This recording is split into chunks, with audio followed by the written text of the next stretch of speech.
ഒരു സമയത്ത് UP കഴിഞ്ഞാൽ പിന്നെ ഏറ്റവും പ്രധാനപ്പെട്ട സംസ്ഥാനമായിരുന്നു, ഏറ്റവും വലിയ അല്ലെങ്കിൽ ഏറ്റവും ജനസംഖ്യ ഉള്ള സംസ്ഥാനമായിരുന്നു ബീഹാർ.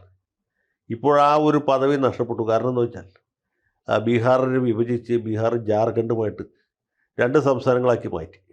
അതുകൊണ്ട് ഇപ്പോൾ ജനസംഖ്യയിൽ ചെറിയ കുറവ് സംഭവിച്ചിട്ടുണ്ട്. അതനുസരിച്ച് ലോക്സഭാ മണ്ഡലങ്ങളുടെ എണ്ണവും കുറഞ്ഞിട്ടുണ്ട്. നിയമസഭയിലെ പ്രാതിനിധ്യവും അതനുസരിച്ച് ശോഷിച്ചിട്ടുണ്ട് എന്നുള്ളത് ശരിയാണ്.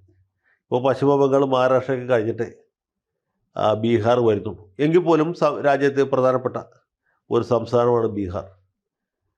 ബീഹാറിന് മാത്രമുള്ള ചില രാഷ്ട്രീയമായ സവിശേഷതകളുണ്ട്. ബീഹാറിൽ മാത്രം നിലനിൽക്കുന്ന ചില രാഷ്ട്രീയ പാർട്ടികളുണ്ട്. ബീഹാറിൽ ഒതുങ്ങി നിൽക്കുന്ന ചില പ്രാദേശിക രാഷ്ട്രീയ നേതാക്കന്മാരുണ്ട്.